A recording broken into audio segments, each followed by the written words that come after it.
Assalamualaikum warahmatullahi wabarakatuh. Innal hamdalillah nahmaduhu wa nasta'inuhu wa nastahdihi wa nastaghfiruh wa natubu ilaihi wa natawakkalu alaihi wa na'udzu billahi min shururi anfusina wa sayyiati a'malina.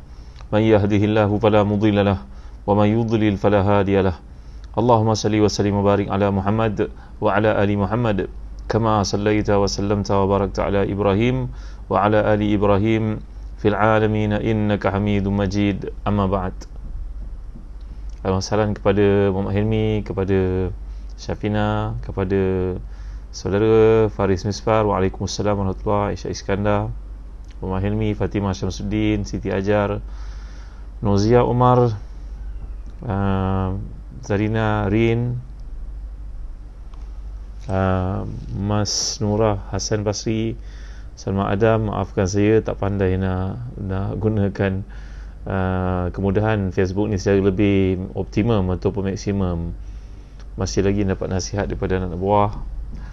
Saat lain ada mesej yang sampai yang mungkin tak disukai oleh tuan-tuan dan saya mohon maaf, ampun maaf. Misah Talib Abah Zaimah, masya-Allah. Puan Abah Zaimah, ni bos kami di UAE dulu. Ahlan wa sahlan. Muhammad Ashraf, Suzy Daniel, Lia Ruzman, Jana Ahmad, Ummu Zubair. Ni Ummu Zubair sama dengan Ummu Ammar ke ni? Nisa Muhammad, Syariza Abdul Ghani, Zaki Abdul Rahman, Ain Harun, Jamila Muhammad Siraj, Intan Zuriani, Siti Marwani. Waalaikumsalam warahmatullahi wabarakatuh. Nur Hamiza Muhammad Nur. Waalaikumsalam warahmatullahi. Darin Ili, Siti Robia Ali, Ilham Fikrah, Syaz Syaris, Hanim Faizal, Adwa Sahwal. Terima kasih semua yang hadir menemani saya yang pada waktu ni rasa macam keseorangan sangat. Suzana, Mas Hani Adam, No Ida Saudah, ini nama isteri Nabi Saudah, Hajah Hafizah, Ahmad Fadirul Anwar, Nurilis, Saadia Basar, semua yang hadir pada malam ni yang saya tak sempat nak sebut nama keseluruhannya. Juliana, Hamidi Hussein, terima kasih semua. Waalaikumsalam warahmatullahi wabarakatuh. Zalina Ahmad, Waalaikumsalam. Ustaz Syafiq Murad, moga Allah beri kekuatan, beri kesihatan kepada isteri Ustaz Syafiq Murad. Kita doakan mudah-mudahan Muaz, kakak tersayang, Hafizah Ridwan, Halwa Ramli, Nisa Nuhasana. Saya fahamkan ada ramai yang buat produk-produk musim PKP, kuih dan sebagainya, biskut, jual tudung dan sebagainya. Bolehlah kita kongsi-kongsi kat sini. Mudah-mudahan persahabatan kita bukan setakat untuk mendapatkan habuan di akhirat, malahan untuk habuan dunia juga. Nanti kita akan lihat bagaimana. Waalaikumsalam Ustaz Syed Murad bin Punggur, bagaimana Allah Ta'ala menerangkan dalam surah Al-Baqarah ketika menceritakan bab haji.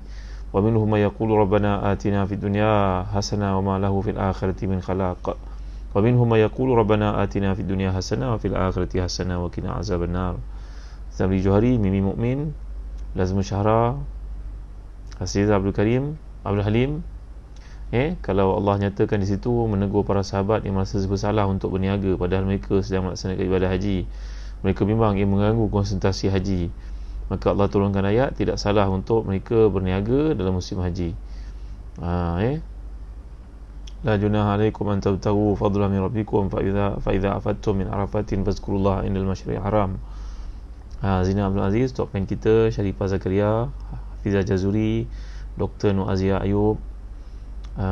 Mudah-mudahan semua yang hadir dalam kuliah kita, mudah-mudahan Allah beri pada kita peluang, kesempatan untuk ziarah yang sakit, mendoakan untuk mereka sekurang-kurangnya, membantu mereka berniaga. Kalau ada doktor dalam grup kita ini, kita pergi ke kliniknya mendapat rawatan, perhubungan yang bawa kebaikan dunia juga akhirat, insya-Allah. Jadikan persahabatan ni kerana Allah. Baik, kita lihat ayat 22 hingga 26 kalau sempat pada malam ni. A'udzubillahi minasyaitonirrajim. فَمَكَثَ غَيْرَ بَعِيدٍ فَقَالَ أَحَطتُ بِمَا لَمْ تُحِطْ بِهِ وَجِئْتُكَ مِنْ سَبَإٍ بِنَبَإٍ يَقِينٍ. إني وجدت امرأة تملكهم وأوتيت من كل شيء ولها عرش عظيم وجدتها وقومها يسجدون للشمس من دون الله وزين لهم الشيطان أعمالهم فصدهم عن السبيل فهم لا يهتدون ألا يسجدوا لله الذي يخرج الخبأ في السماوات والأرض ويعلم ما تخفون وما تعلنون الله لا إله إلا هو رب العرش العظيم. Sadaqallahul Azim. Ni ayat 26 ni kita disunatkan untuk sujud tilawah. Kalau kita baca ayat ni jumpa tanda mihrab ni kita melakukan sujud tilawah. Kalau dalam sembahyang kita panggil sujud sajadah. Maka tidak lama kemudian datanglah Hudhud, lalu dia berkata, aku telah mengetahui satu yang kamu belum mengetahuinya, dan kubawa kepadamu dari negeri Sabak satu berita penting yang diyakini. Sungguhnya aku menemui seorang wanita yang menintah mereka, dan dia dianugerahkan segala sesuatu serta mempunyai singgasana yang besar. Aku mendapati dia dan kaumnya menyembah matahari selain Allah, dan syaitan telah menjadikan mereka memandang indah perbuatan-perbuatan mereka itu, lalu menghalangi mereka dari jalan Allah hingga mereka tidak mendapat petunjuk, agar mereka tidak beribadah kepada Allah yang mengeluarkan apa yang terpendam di langit dan di bumi, dan apa yang mengetahui apa yang kamu sembunyikan dan apa yang kamu nyatakan. Allah, tiada Tuhan yang berhak disembah melainkan Dia, Rabb yang memiliki arasy yang besar.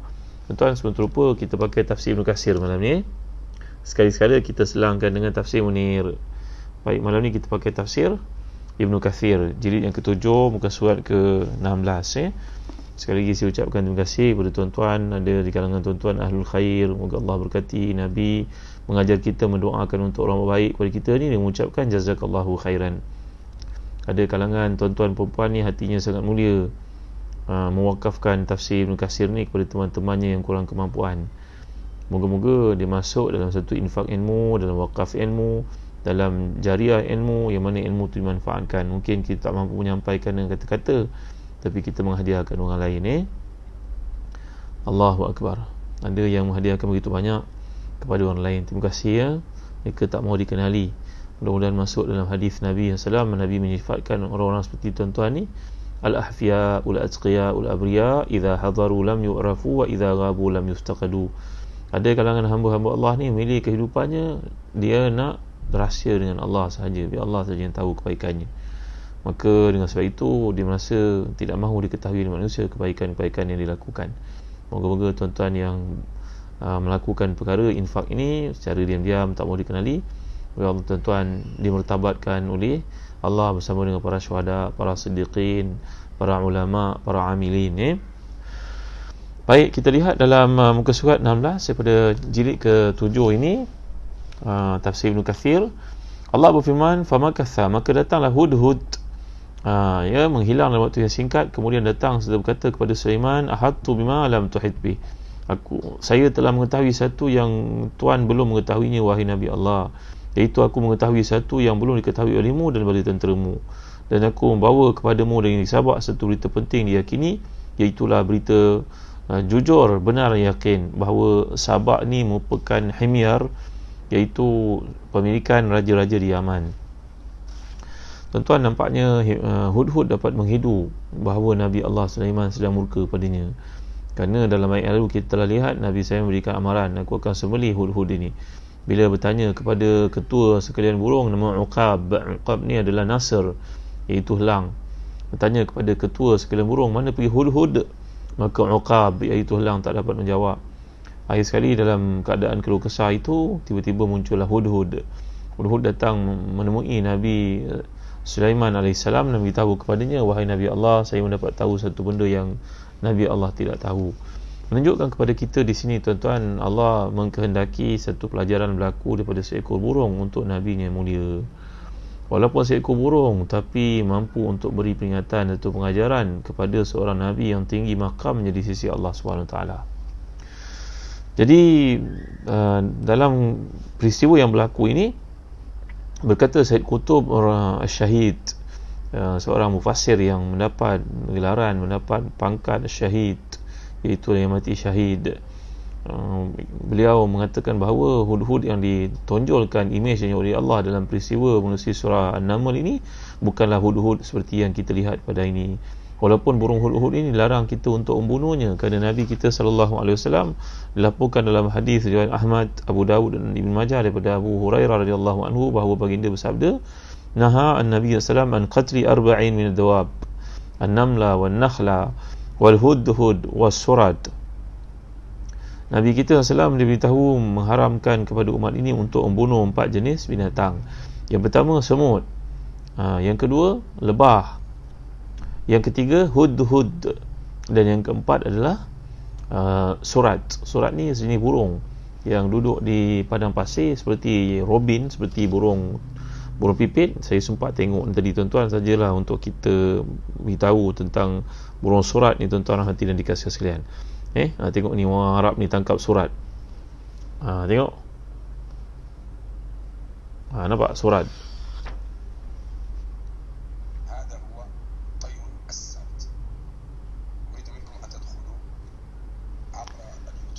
Nampak tuan-tuan ya? Baik. Jadi dalam apa yang disebut Nabi SAW, Nabi melarang kita daripada membunuh 4 jenis binatang.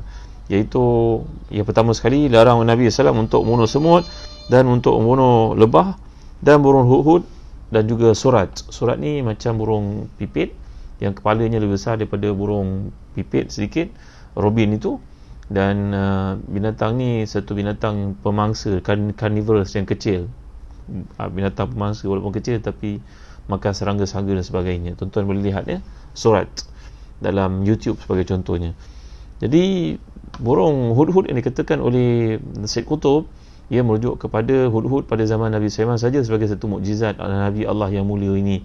Dia tentulah tidak sama dengan hudhud yang ada pada hari ini, walaupun Nabi kita SAW tetap melarang untuk membunuhnya kerana burung hudhud ini penyeru kepada kebaikan. Datuknya yang hidup pada zaman Nabi Sulaiman itu ternyata mengajak manusia melakukan kebaikan, beribadah kepada Allah, mengajak kepada sujud kepada Allah, menerusi ayat yang sedang kita baca sekarang ni tuan-tuan. Maka Nabi SAW telah mengambil sebenarnya peristiwa yang penting itu supaya melarang kita daripada mengapa-apakan hudhud itu.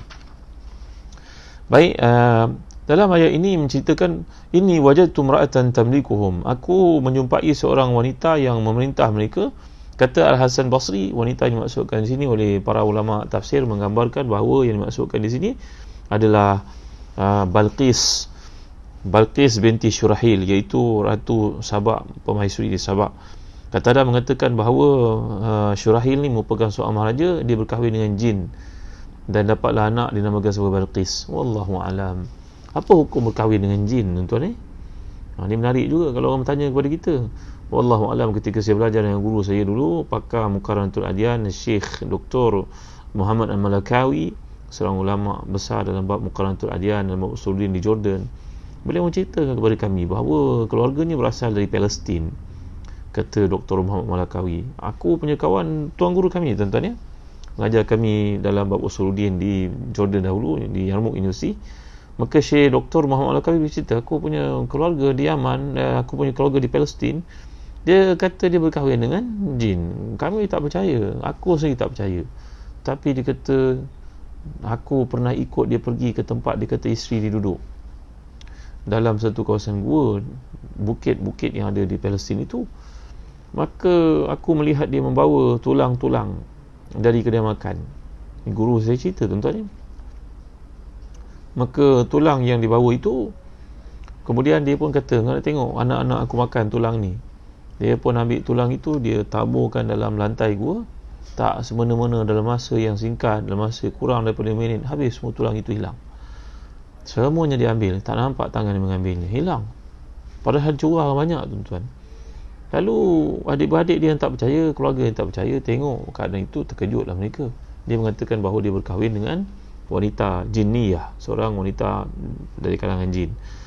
Sebenarnya kalau kita perhatikan, kata Syekh Muhammad Al-Amin Asy-Syanqiti, seorang ahli tafsir, ahli usul yang terkemuka dari Hijaz, dalam kitab beliau bertajuk Adwa'ul Bayan, satu kitab tafsir yang sangat menarik, menekankan bab usul, bab hadis. Beliau berkata, kalau kita perhatikan dalam surah Ar-Rum ayat 1, ketika Allah menyatakan a'udzubillahi minasyaitonirrajim, wa min ayatihi an khalaqalakum min anfusikum azwajan litaskunu ilaiha wa ja'ala bainakum mawaddatan wa rahmatan. Dan antara tanda-tanda kekuasaan Allah bahawa dia menjadikan untuk kamu daripada diri kamu sendiri isteri kamu, supaya kamu mendapat sakinah padanya. Maknanya duduk dengan isteri ni satu ketenangan, kebahagiaan. Dan dia menjadikan dalam hati kamu, di antara kamu mawaddatan wa rahmatan. Mawaddatan ni kasih sayang yang berteraskan kepada seksual, rahmatan ni kasih sayang yang berteraskan kepada penghargaan. Maklumlah sewaktu mula-mula kahwin, masing-masing kulit masih tegang, rupa masih cantik. Makin mama usia, keadaan pun berubah, kulit pun kendur, mata pun kabur, uban pun berterabur. Maka kasih sayang pada waktu itu adalah berteraskan kepada loyalty, tuan-tuan dimulakan Allah sekalian, kesetiaan. Jadi dalam ayat ini kata Syekh Muhammad Syanqiti rahimahullah, dalam ayat ini zakara jalla wa ala sya'nu fi hadhihi al-ayat al-karimah annahu imtanna ala bani adam a'zama minna bi an ja'alahu min anfusihim azwajan min jinsihim wa shaklihim walau ja'ala al-azwaja min naw'in akhar ma hasala al-i'tilaf wal mawaddah wa rahmah walakin min rahmatihi khalaq min bani adam zukuran wa inasan wa ja'ala al-inasa azwajan li zukur wa hadha min 'azamil minan kama annahu min 'azamil ayat dalla ala annahu jalla wa ala huwa al-mustahaq an yu'bad wahdahu.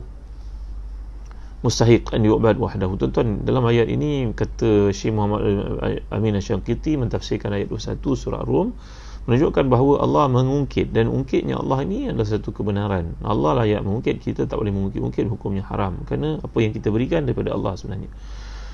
Maka di sini Allah menyebut tentang nikmat kejadian manusia ni daripada jenis yang sama, iaitulah lelaki perempuan jenis yang sama. Perempuan dijadikan daripada lelaki dalam ayat ini pandu kepada hadis adalah penjelasan-penjelasan oleh para ulama muhadithin terhadap kejadian Hawa daripada Adam AS itu. Jadi antara nikmat Allah yang paling besar dalam ayat ini, kata Muhammad Amin Asy-Syanqiti al-Imam yang mulia ni, imam tafsir yang terkemuka di Hijaz ini, bahawa engkau melihat nikmat yang Allah jadikan dalam kehidupan, iaitulah perempuan daripada kalangan lelaki, perempuan dari kalangan manusia. Sebenarnya manusia lelaki juga dari kalangan manusia, maka dia satu nikmat. Kalaulah satu daripada mereka ni daripada kalangan jin, tentulah tidak akan terhasilnya iktilaf. Iktilaf ni rasa seronok, rasa jinak, rasa mesra, rasa mudah untuk get together. Jadi benda ni semua tak berlaku, kata Syekh Muhammad Amin Asy-Syanqiti. Walau bagaimanapun sebenarnya hukum berkahwin dengan jin ini, bagi lelaki muslim berkahwin dengan jinniya muslimah, lelaki Islam berkahwin dengan perempuan jin, wanita jin, jin perempuan, hukumnya para ulama kebanyakan mengatakan ia tahrim, ia haram. Itu merupakan pandangan jumhur para ulama, iaitu di antaranya Imam Ahmad, Ahnaf, Hanafiyah dan juga Malikiyah. Walaupun ada pendapat kedua dalam mazhab Malikiyah mengatakan bahawa Maliki mengatakan ia karaha. Karaha ni makna makruh. Dan Imam Malik sendiri mengatakan aku melihat hukumnya makruh. Begitu juga kata Ibn Utaibah, Qatadah, Al-Hasan, Uqbatul Asam, Hajjaj bin Arta'a, Ishaq bin Rahuyah dan ramai lagi di kalangan para ulama tabi'in, para ulama salaf. Mereka melihat hukumnya karaha. Tapi karaha yang dimaksudkan itu yamil ila tahrim.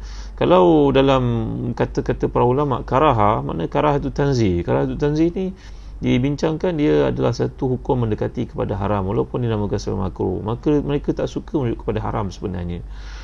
Walaupun pandangan kalau dinyatakan pandangan di kalangan para ulama Syafi'iyah bahawa mereka mengatakan al-ibaha, ini merupakan pandangan sebagai contohnya tuan-tuan hati dan dikasihkan disebut oleh dalam fatwa Al-Barizi di kalangan Imam A'imati Syafi'iyah, mengatakan bahawa ia merupakan satu benda yang harus sekiranya seorang lelaki muslim berkahwin dengan wanita jinniah. Seperti guru kami cerita di Jordan, Syekh Muhammad Al-Kawi, dia melihat temannya sendiri yang berkahwin dengan jin, anak-anaknya di kalangan jin. Allahu Akbar, Masya Allah, Tabaraka wa Ta'ala.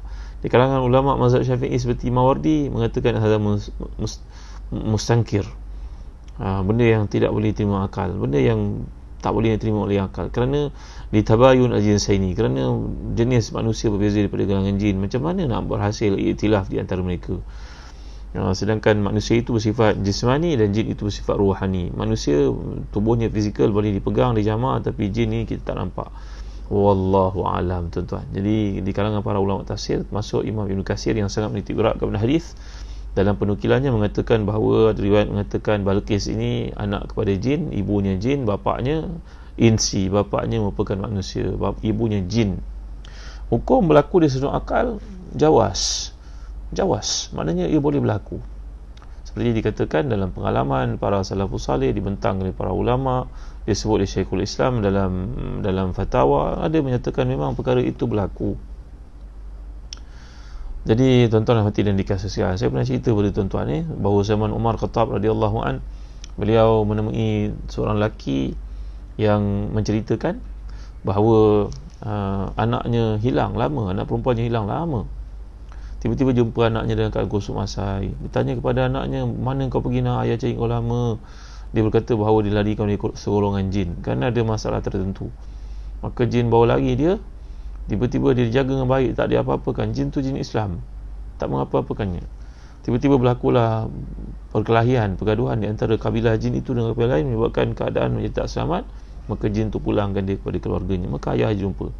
Dan saya pernah cerita pada tuan-tuan tentang Nabi menyebutkan dalam Syama'il Muhammadiyah, antara Nabi tanya pada para sahabat, tahu tak kamu siapa dia khurafat? Kita Melayu panggil khurafat, orang Arab panggil khurafah. Macam Muawiyah, macam Talha, ini nama orang sebenarnya. Maslama, ini merupakan nama orang. Apa nama khurafah? Nabi tanya, siapa khurafah? Maka para sahabat kata, kami tak tahu Rasulullah SAW. Khurafat ni yang kami tahu adalah cerita-cerita dongeng. Kalau orang kata hadis khurafat, ini cerita khurafat. Hadis makna cerita. Kisah satu khurafiyah, cerita khurafat. Nabi bersabda, sebenarnya khurafat itu merujuk kepada seorang lelaki. Nabi tidak berkata mengenai kebenaran, tuan ya. Seorang lelaki hidup pada zaman dahulu di Yaman. Dia hilang daripada kabilahnya, dia hilang daripada kaumnya. Kaumnya mencari dia, tak jumpa. Berbulan-bulan. Akhirnya dia pun muncul semula. Dia membawakan cerita-cerita yang pelik, yang tak ada diterima akal oleh kabilahnya, oleh kaumnya, oleh orang Arab di situ. Iaitu dia berkata dia telah pun masuk ke alam satu golongan makhluk, manusia macam manusia. Dia hidup situ, dia berkahwin, dia dapat anak, dia makan, dia diraikan. Dia cerita benda pelik, padahal dia dalam 3 bulan saja. Tapi dalam ceritanya itu macam time travel, betul ni? Macam time travel. Maka Nabi berkata dia mula bawa cerita-cerita yang orang susah nak terima. Maka mulai hari itu orang mengatakan cerita-cerita pelik dinisbahkan kepada dia. Jadi dipanggil sebagai kisah khurafiyah, kisah khurafat, benda yang tak masuk akal. Macam kita kata harta karun. Apa maksud harta karun? Karun tu dirujuk, disandarkan kepada karun kerana karun merujuk kepada simbol harta yang sangat banyak. Maka dipanggil orang harta karun. Padahal karunlah seorang manusia yang pernah hidup ribuan tahun dahulu pada zaman Nabi Musa AS. Jadi balik kepada cerita ini, para ulama tafsir membawakan kepada kita bahawa Balqis merupakan anak jin. Wallahu alam. Ibnu Juraij berkata Balqis bintu Zusarkh, ibunya adalah Balta'ah. Abdul Razak berkata Ma'man berkhabar kepada kami bahawa Qatadah menjelaskan firman Allah ni, inni wajadtu mar'atan tamlikuhum, aku menemui seorang perempuan yang memerintah mereka. Wanita itu berasal daripada kerajaan, dia memiliki 312 pemimpin dewan mesyuarat, di mana setiap pemimpin memiliki anggota 10,000 orang. Wallahu alam. Ni cerita-cerita yang sampai kepada kita daripada para ulama tafsir. Imam Abu Sa'ud pun menceritakan cerita-cerita yang pelik, tuan-tuan, cerita-cerita yang kadang-kadang kita fikir macam tak masuk akal. Ini diceritakan oleh para ulama tafsir. Bahawa para ulama tafsir ni kadang-kadang mereka jelaskan cerita ni tak masuk akal, tak perlu kau percaya padanya. Macam Imam Syaukani punya style, macam Imam Abi Su'ud punya style, Imam Qurtubi style. Tapi kadang-kadang mereka terlepas pandang, mereka tidak menyatakan penilaian terhadap sesuatu riwayat yang dibawa, dikemukakan itu. Tapi kita dalam konteks kita belajar tafsir, kita cerita, ia hanya cerita, ia tidak menyebabkan hukum hakam, tak perlu risau. Ia tidak menyebabkan akidah, ia hanya cerita. Jadi kerajaan ini berada di daerah yang dikenal dengan nama Ma'rib, yang terletak 3 batu dari San'a. Pendapat ini mendekati kebenaran, kata Imam Ibn Kathir. Kerana Ibn Kathir bukan saja menguasai hadis, bahkan menguasai juga sejarah, menguasai geografi. Di Yaman ada banyak kerajaan. Wallahu alam. Kemudian Allah jelaskan wa utiyat min kulli syai', dan dia diberikan segala sesuatu, iaitu harta dunia yang diperlukan oleh sebuah kerajaan. Walaha 'arsyun 'azim, dan dia memiliki singgasana yang besar.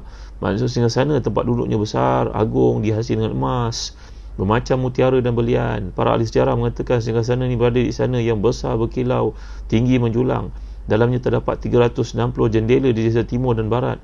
Bangunan pula dibuat sedemikian rupa dengan sinar matahari dapat masuk setiap hari di sebahagian jendela dan terbenam pada jendela yang lain. Mereka sujud padanya pada waktu pagi dan petang. Untuk itu Hud berkata, wajadtuha wa qaumaha yasjuduna li syamsi min dunillahi wa zayyana lahum syaitanu a'malahum fasaddahum anis sabil. Aku mendapati dia dan kaumnya menyembah matahari selain daripada Allah, dan syaitan telah menjadikan mereka memandang indah buatan-buatan yang sesat itu, menghalang mereka dari jalan yang benar, iaitu menghalang mereka daripada jalan mentaati perintah Allah. Fahum la yahtadun, mereka tidak mendapat petunjuk. Ini cerita-cerita yang sampai kepada kita. Jadi kita bila baca cerita-cerita ini, dia menghiasi, membantu kita untuk faham bahawa Balqis ini merupakan seorang ratu, pemimpin yang hebat, yang kerajaannya besar, dan dia memiliki ahli mesyuarat dan golongan yang taat padanya. Pengikut-pengikutnya kita dapat lihat selepas ni sangat taat kepadanya, tidak khianat padanya. Tuan-tuan, kadang-kadang dalam pentadbiran kita mengalami masalah kalau orang tidak mahu ikut arahan kita. Kita tekan minyak, dia tekan brake. Payah tuan-tuan kan. Kita bercita-cita besar, dia menghalang itu, menghalang ini. Kadang-kadang orang ni merupakan orang penting dalam syarikat, dalam organisasi kita. Bagaimana kita nak berdepan dengan orang macam ni tuan-tuan? Dulu saya dah ajar tuan-tuan tentang doa wa min khalilin makirin ainahu tar'ani, yang mana in ra'a minni hasanatan dafanaha wa in ra'a minni sayyi'atan aza'aha.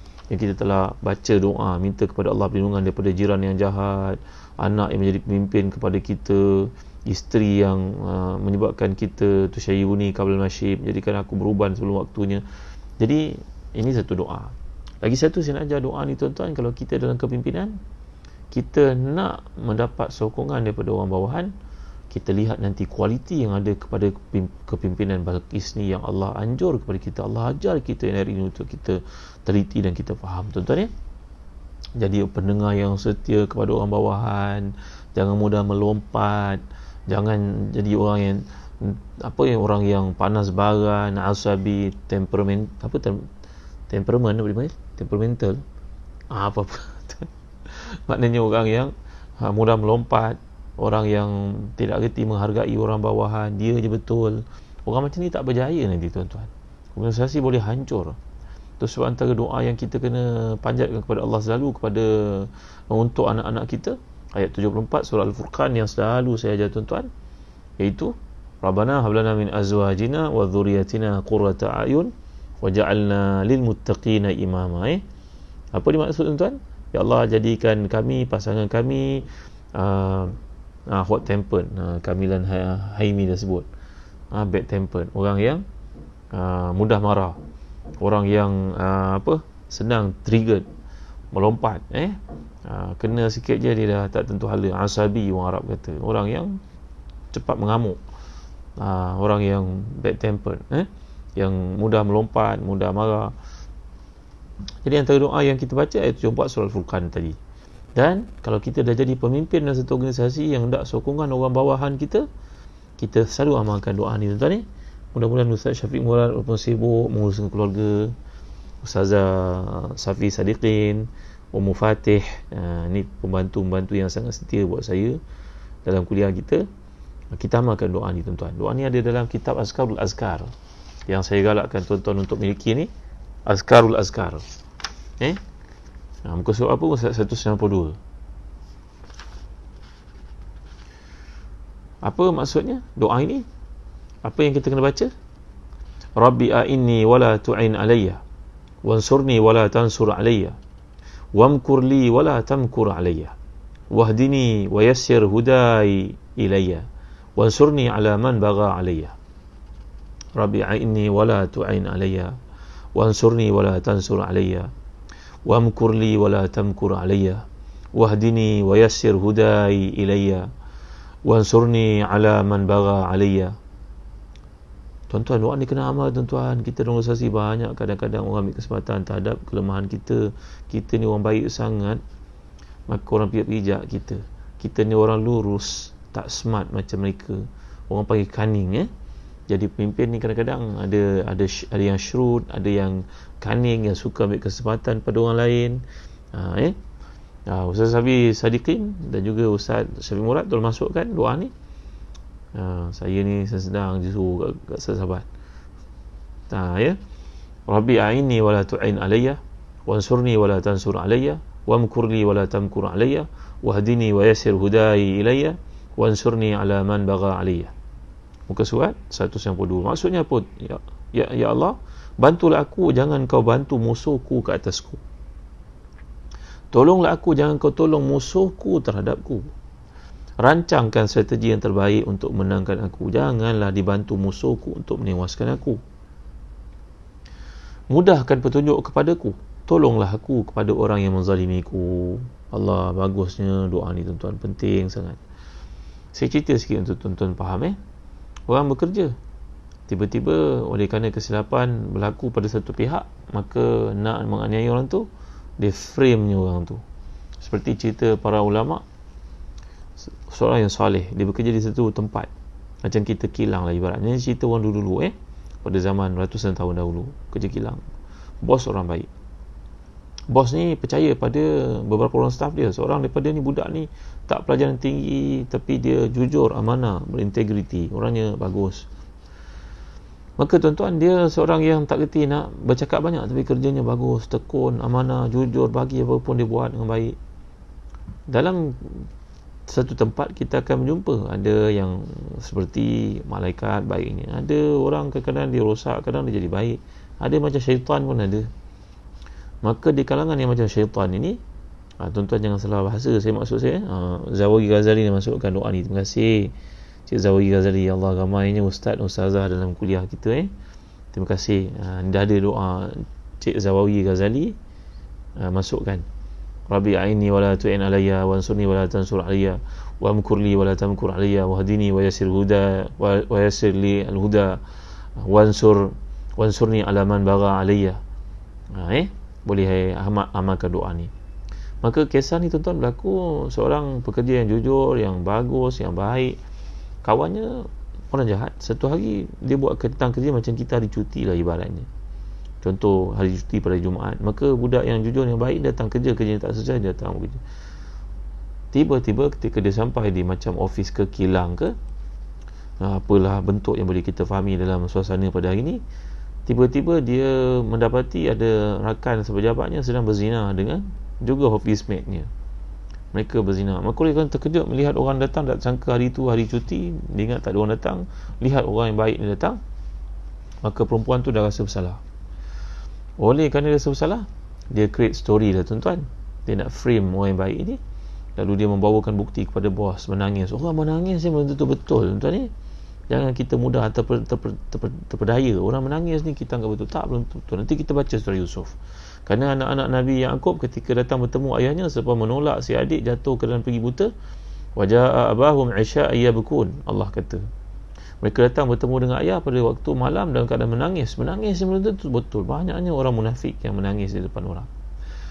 Maka tuan-tuan dimuliakan sekalian, sekarang budak perempuan yang jahat ini bersama dengan pasangannya mengadakan cerita. Apa nak buat, nanti budak lelaki baik ini akan beritahu tentang buatan kita kepada bos.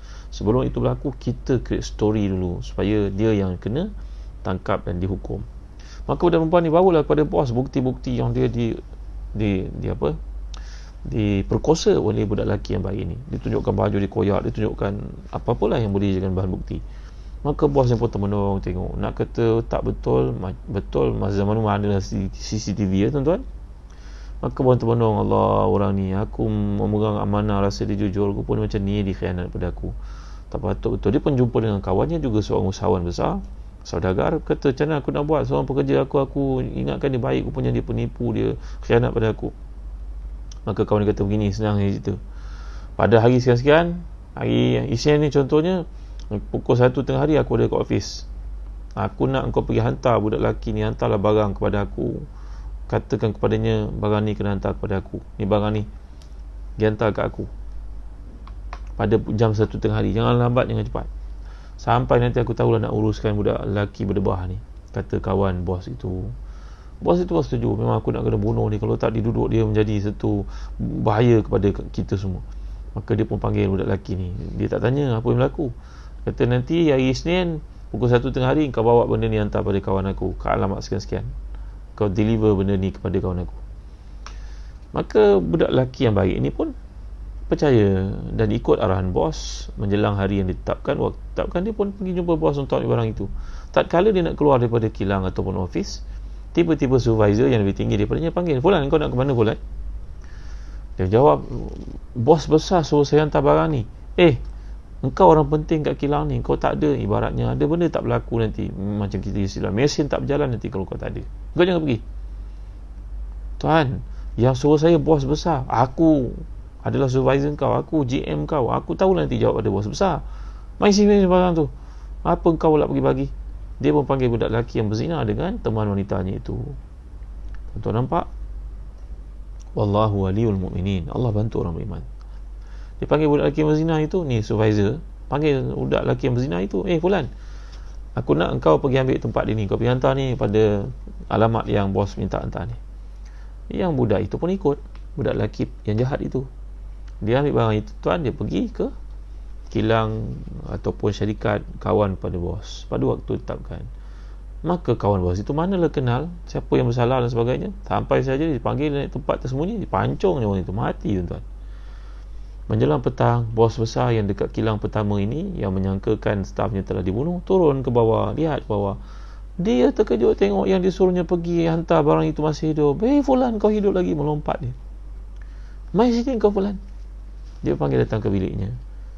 Kankah aku suruh kau tadi pukul tengah hari kau pergi hantar barang? Kenapa kau tak pergi hantar?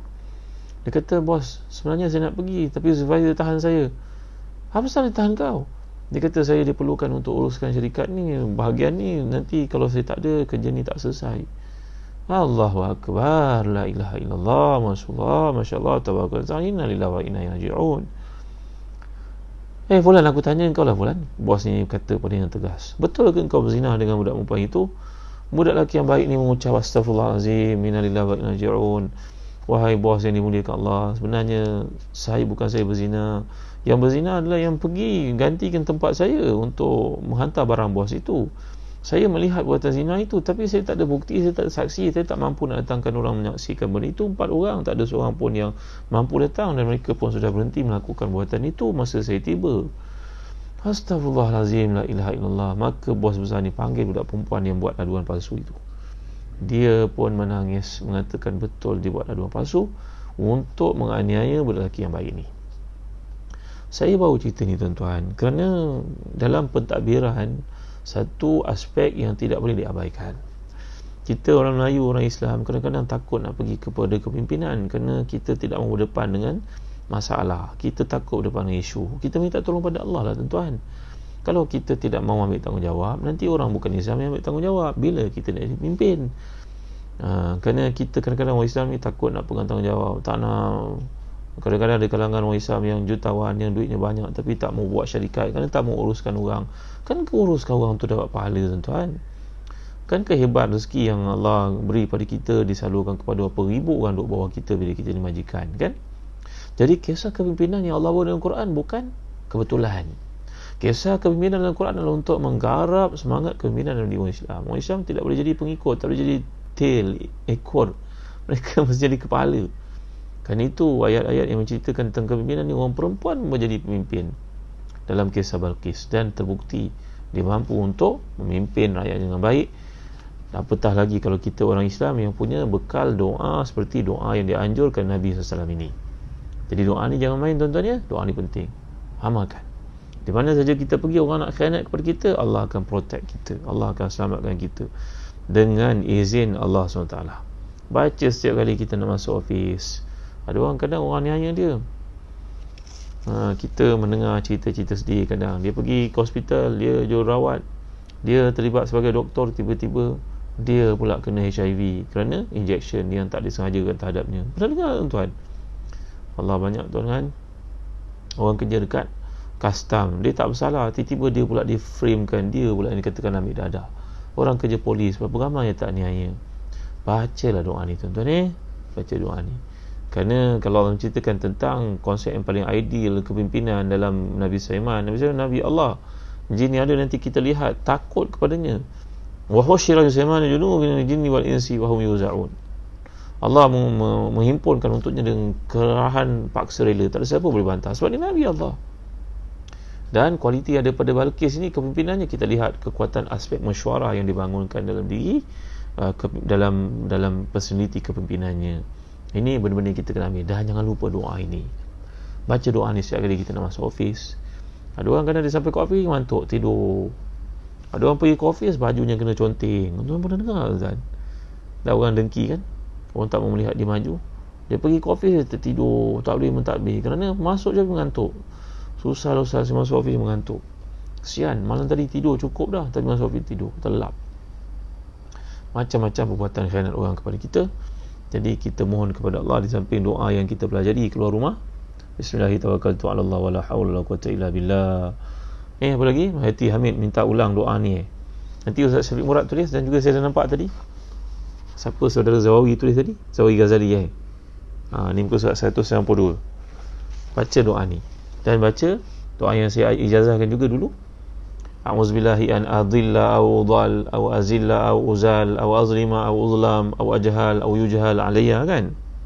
Sekeluar rumah nak masuk office baca doa ni pula, supaya segala pengkhianatan yang orang utus kepada kita semuanya patah, semuanya hancur, semuanya luput, kerana Allah membantu kita.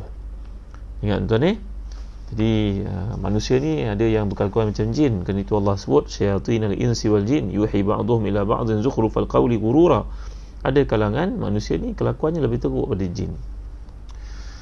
Baik, kita sampai di sini tentang Balqis memiliki kerajaan yang besar, ada banyak penceritaan tentangnya. Istananya punya 360 jendela. Wallahu alam. Ini kisah-kisah yang sampai kepada kita boleh bawakan, tetapi ia hanya cerita. Kemudian berkata Hudhud, Allah yasjudu lillah, agar mereka tidak beribadah kepada Allah, kerana syaitan telah menghiaskan kepada mereka jalan kesesatan, hingga menyebabkan pengikut-pengikut dan juga Balqis sendiri tersesat dalam keterpesonaan mereka kepada kehidupan dunia dan harta benda. Manusia memang begitu gayanya. Bila dia kaya, dia berubah. Dia banyak harta, dia lupa pada tanggungjawab terhadap Tuhannya. Kerana Allah menyatakan kalla innal insana la yatgha ar-ra'ahu istaghna. Kan manusia ni bila dia jadi kaya, dia banyak harta, dia akan tagha ni dia akan melampaui batas. Dia akan ditimpa macam-macam perkara yang kita panggil sebagai istidraj itu. Jadi Imam Ibn Katsir membawakan pada surat 17 dalil daripada ayat lain menyokong apa yang dibahaskan, iaitu surah Fussilat ayat 37. Wa min ayatihi al-lail wan nahar wasyamsu wal qamar la tasjudu lisyamsi wala lilqamari wasjudu lillahi alladhi khalaqahunna in kuntum iyyahu ta'budun. Dan sebahagian tanda-tanda kekuasaan Tuhan adalah kuasaannya lah malam, siang, matahari, bulan. Jangan sujud pada matahari dan jangan sujud pada bulan, tapi sujudlah kepada Allah yang menciptakannya, jika kamu hanya kepadanya saja beribadah. Jadi ini adalah bagi menjelaskan bahawa manusia ni ramai yang terpesona dengan lampu neon kehidupan yang indah, yang cantik, lalu merasakan bahawa kehidupannya setakat harta yang diperoleh itu dia menjadi Tuhan. Harta itu menjadi Tuhan buatnya, wang itu Tuhan buatnya. Dia terlupa bertanggungjawab. Dia melihat malam datang, siang, orang sakit, apa semua tidak mengambil pengajaran padanya. Baik, kemudian Allah menyatakan alladzi yukhrijul hab'a fis samawati wal ard, iaitu mengeluarkan apa yang terpendam langit bumi. Ini ada satu kaitan daripada ayat yang lalu yang saya telah ceritakan kepada tuan-tuan, bahawa Hudhud, burung Hudhud ini adalah burung yang dapat mengetahui di mana duduknya air. Kata para ulama tafsir kebanyakannya, Imam Mawardi mengatakan demikian, Imam Nasafi, Imam Qurtubi saya ceritakan tuan-tuan pada waktu sebelum ni. Lalu Nabi Sulaiman meminta kepadanya untuk menunjukkan di mana tempat untuk baginda mengambil wuduk, maka jin yang akan keluarkan air daripada dasar bumi itu. Bahawa Hudhud melihat air dalam bumi macam kita melihat air dalam gelas, nampak di mana posisinya. Maka Hudhud menjadikan ayat ini untuk mengatakan manusia tamak pada satu benda yang ada dalam bumi yang dijadikan Allah. Kalau zaman sekarang ada emasnya, ada petroleumnya, ada batu-batu berharganya, ada precious stone-nya, ada macam-macam benda yang berharga itu tuan-tuan, tapi mereka lupa untuk beribadah kepada Allah SWT yang menganugerahkan mereka semua perkara tersebut. Masih banyak lagi perkara yang saya nak huraikan kepada tuan-tuan berkaitan dengan Hudhud ini, seperti kepada kata Said Qutb, mengenal Hudhud berarti mengenal mukjizat Allah. Mengenal mukjizat Allah dekat dengan Allah, beriman kepada satu aspek nubuwah. Jadi banyak lagi perkara yang saya nak sebut, masa yang terbatas sekarang. InsyaAllah ada kesempatan, ada peluang nanti kita lanjutkan pada kuliah malam esok dengan izin Allah. Nampaknya tuan-tuan, kita nak buat program pertemuan di Sungai Tekali nanti dengan kelab sahabat Ustaz Zahazan. Terima kasih atas arrangement yang dilakukan. Tapi saya memandangkan organizer utama kita Ustaz Syafiq Murad mungkin ada masalah untuk hadir. Kerana masalah yang menimpanya, kita minta pada Allah supaya ujian beliau berakhir, supaya isinya selamat, bersalin anak yang keempat. Kita doakan sesama tuan. Jadi saya cadangkan kalau kita tangguh waktu hari macam mana, kerana Ustaz Syafiq Murad sebagai pilot ataupun main organizer program kita, core kepada program kita ni, mungkin beliau tak dapat hadir, maka tentulah tak manis kalau orang yang mengatur untuk kita tak dapat hadir. Tak seronok lah tuan-tuan ni. Jadi saya cadangkan ada peluang kita tangguh waktu lain, nanti kita bincang semula tarikh yang sesuai.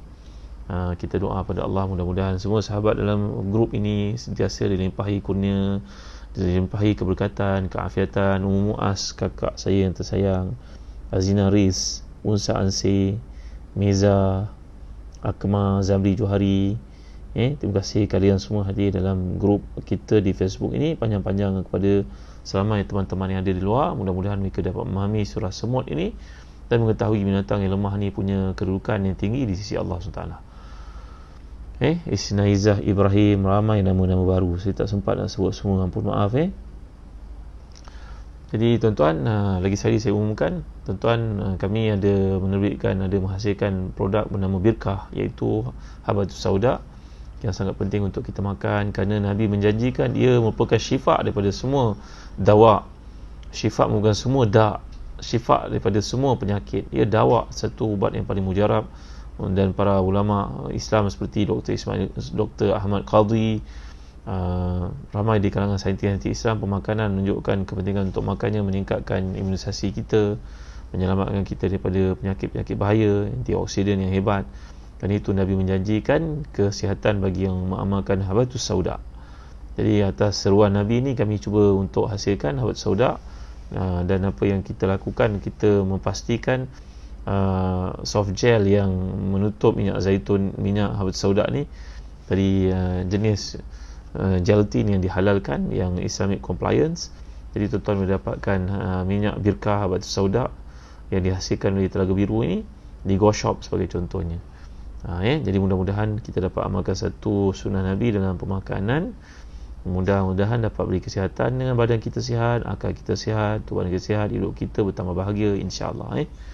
Dan bagi tuan-tuan, sekarang anak-anak kita dah masuk sekolah, jangan lupa buku-buku sekolah kami ada terbitkan di Telaga Biru dari darjah 1 sampai darjah 6, tingkatan 1 sampai tingkatan 5. Tahun-tahun peperiksaan macam PT3, SPM, UPSR, UPKK, PSRA, semuanya ada di Telaga Biru, alhamdulillah. Dituliskan oleh guru-guru yang berbawa, guru-guru berkualiti, guru cemerlang, JU dan JUK. Cikgu-cikgu tentu kenal mereka ni. Maka marilah sama kita membekalkan anak-anak kita bahan ilmu yang diterbitkan ini. InsyaAllah, mudah-mudahan, saya yakin dengan cara itu anak-anak kita dekat kepada ilmu, dekat dengan Allah. Cikgu cikgu bagai buku, ambillah peluang untuk mengambil buku dari Telaga Biru, buku-buku terbitan ini. Dan bagi tuan-tuan yang nak melakukan ibadah kurban, kami bersedia untuk membantu tuan-tuan menyelesaikan hajat ini contohnya di Damsyik, sebenarnya ada di Mekah, di Afrika, iaitu di Sudan, dan juga di Yaman. Kami nak membantu guru kami Syekh Haidar di Yaman. Andai tuan-tuan ada kesempatan untuk melakukan kurban, kami bersedia untuk membantu tuan pada hari-hari berbaki ini, untuk membantu guru kami Syekh Haidar Yamani di Hudaidah. Jadi setakat ini saja dulu tuan-tuan. Terima kasih atas sokongan tuan-tuan, mudah dipanjang-panjangkan. Dan dari tuan-tuan minat untuk melakukan kurban, jangan lupa melihat kepada Zahazan Travel. Zahazan Travel ini adalah satu syarikat untuk menguruskan perjalanan tuan-tuan ke Mekah selepas musim PKP nanti, insya-Allah, ke Uzbekistan, ke Balkan, ke Baitul Maqdis. Dalam negara kita nak pergi Kundasang lepas ni belajar tafsir juz amma. Tuan-tuan nak ikut tak? Kundasang Sabah, New Zealand, Malaysia. Lembu yang ada sana lebih banyak daripada orang. Jom kita pergi Kundasang belajar tafsir juz amma. Setakat ini saja dulu tuan-tuan. Terima kasih atas kehadiran tuan-tuan. Tolong panjang-panjangkan video ni kepada ramai orang supaya ada cahaya untuk mereka. Dan saya telah ajar doa dalam kepimpinan yang patut kita amalkan. Bimbang ada orang dengki, orang tak senang, orang sihirkan kita bacalah doa ni tuan-tuan. Baik, setakat ini saja dulu. Wallahu a'lam. Sallallahu ala sayyidina Muhammad wa ala alihi wasallam. Alhamdulillahirabbil alamin. اللهم زدنا ولا تنقصنا وأكرمنا ولا تهنا وأعطنا ولا تحرمنا وأسرنا ولا تؤسر علينا وارضنا وارض عنا. اللهم انفعنا بما علمتنا وعلمنا ما ينفعنا وزدنا علما يقربنا إليك يا رحمن. اللهم اكفنا بحلالك عن حرامك وأغننا بفضلك عمن سواك. اللهم اغفر لنا ذنوبنا ولإخواننا الذين سبقونا بالإيمان ولا تجعل في قلوبنا غلا الذين آمنوا ربنا إنك رؤوف رحيم. اللهم آت نفوسنا تقواها وزكها أنت خير من زكاها أنت وليها ومولاها برحمتك يا أرحم الراحمين.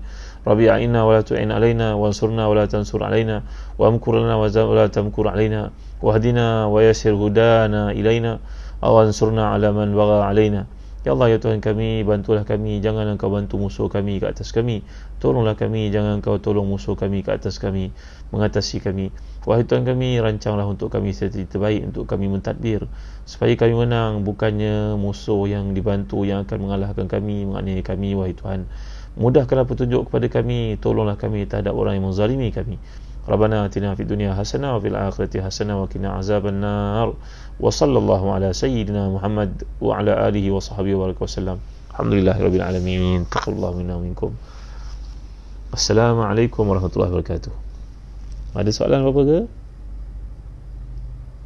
Hamidi Hussein, alhamdulillah dapat bersama, alhamdulillah. Siti Rovia Ali, Ummu Muaz, Azina Riz, Musa Ansi, Mirza Akmal, Jazamri Johari, Azarina Kamalul Azam, Hajah Hafizah, top fan kita. Syahrum, top fan kita. Hajah Hamidah, Siti Hajar, top fan kita.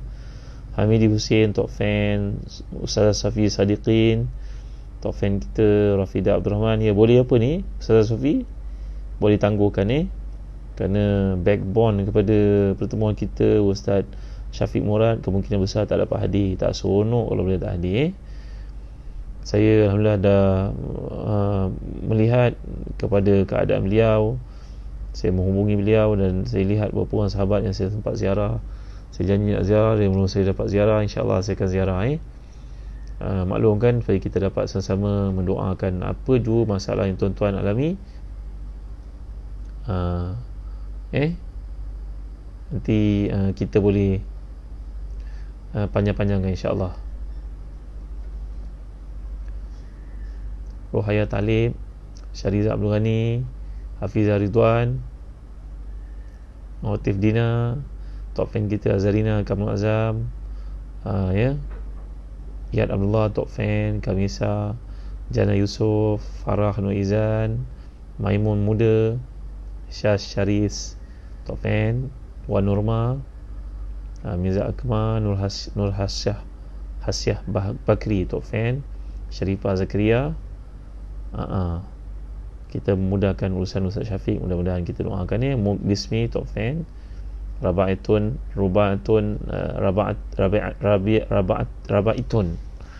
Sumadi.